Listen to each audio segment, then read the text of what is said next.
How's it going, guys? Back with another new comic book day haul, this time a bit more on schedule. And I have a ton of books, as you can see over here. I don't know what I was thinking, but I have so many books here. It's kind of ridiculous.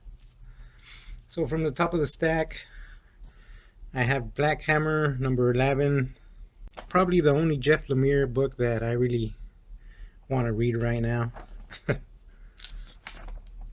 And of course, very nice art by Mr. Dean Ormston. Next is Nancy Drew and the Hardy Boys, The Big Line number 5 by Anthony Del Cole, with art by Werther Dell'Edera. It's a fun story. Very nice art. And I believe this concludes the series, or maybe it's a 6-issue run, I can't remember. Then I have Street Tiger number 4 by Arturo Montana. I don't think I ever got number 3, so it's kind of disappointing. My shop usually does that. They skip an issue for some reason, end up getting me the rest of the issues. I don't know. Next I have a Namwolf from Albatross, written by Fabian Rangel Jr. and art by Logan Fairbairn, which I am a big fan of since Kill Strike. But it's been a fun story. Some weird Vietnam werewolf stuff and other monsters as well. Then I have Plastic number 4. Interesting story as well. Doug Wagner writing, art by Daniel Hilliard, which has been some nice art. Gruesome at times, very interesting.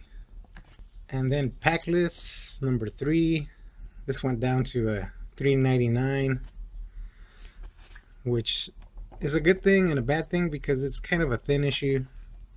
I think it still has a couple stories though. Yeah, it looks like it has a couple stories still.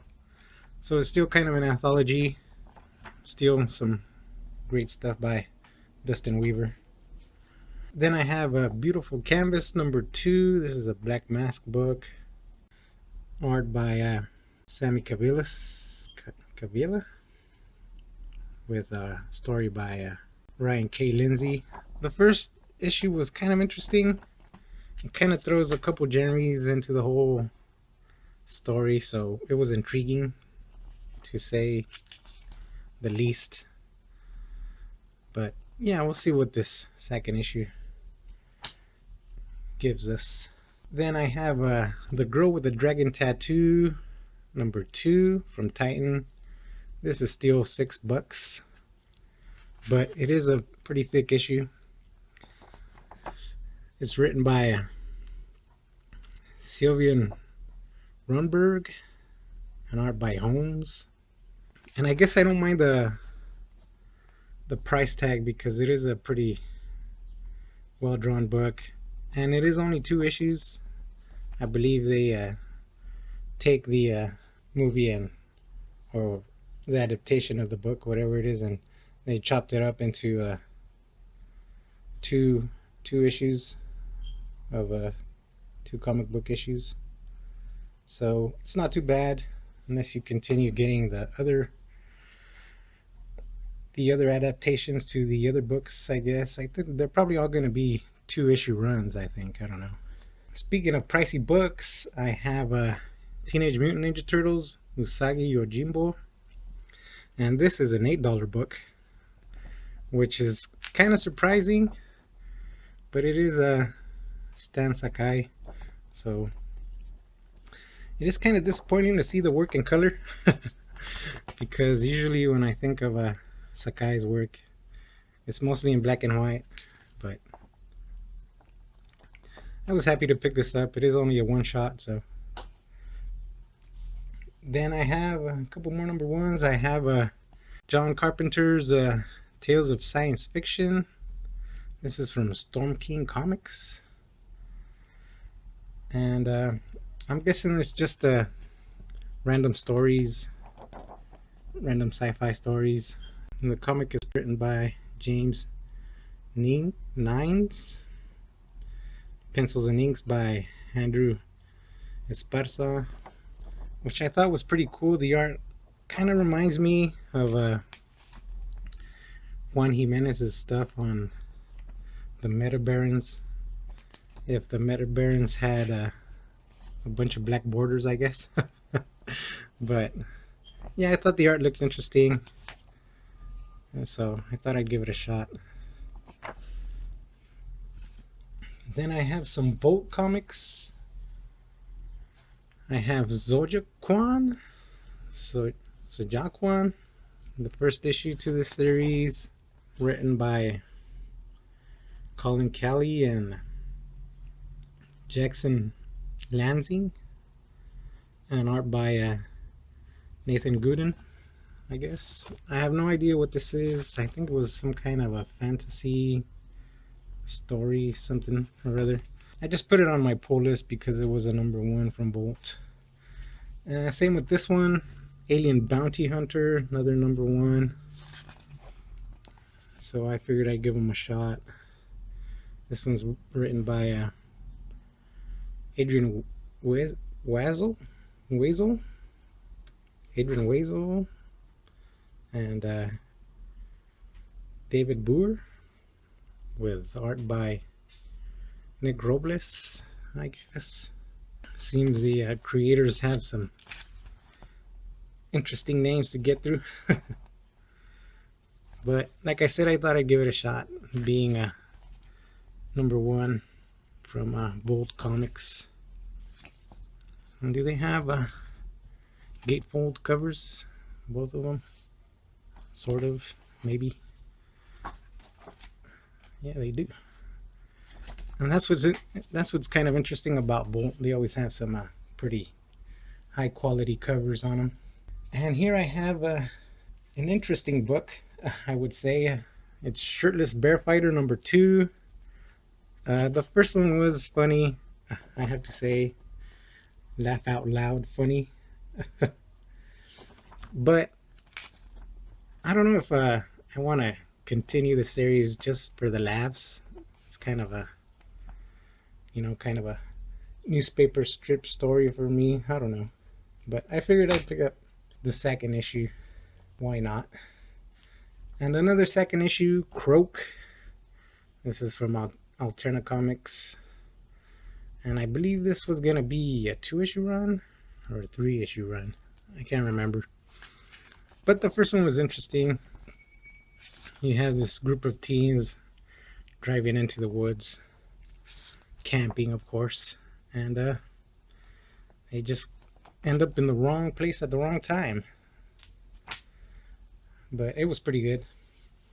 And into the trades now, I have the first volume of Ether by Matt Kent and David Rubin, which I believe did an issue of Black Hammer. And at first I thought this was going to be a single issue, a single volume series, but I've heard it's still continuing, so I don't know, I thought I'd give it a shot. Then I have Batman, Teenage Mutant Ninja Turtles. This is a single volume series. It was one of the,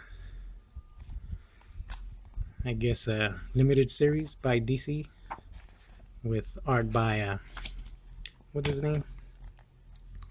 Freddie Williams the second, and is written by James Tynion the fourth. So yeah, happy to have that.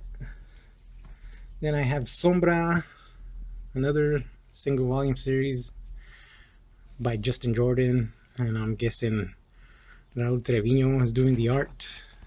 Yes, he is. I believe it's about some agent that decides to infiltrate the cartels or something. I can't remember exactly what it was about, but I do remember that there is a Spanish version to the series. I don't know how Boom decided to do that, but I believe it was also written or translated into Spanish while it was being published in singles. And then I have a Nova Volume 1, or I think it was an only volume for the series as well. This was a relaunch to the older Nova character, I believe. I can't remember. It's written by Jeff Loveness and Ramon Perez, with art by Ramon and Scott Hepburn. I did not know he did some of this. I did not know he did art for Nova here. Yeah, there we go. Scott Hepburn is also doing art. But yeah, I thought I'd give it a shot since it was only one volume. And here's the new Nova, Sam something. Can't remember his last name. Alexander? Sam Alexander? I don't know. And finally, I have the Black Sinister by Kier Kyle Andrews, which is only going by Kier Andrews here.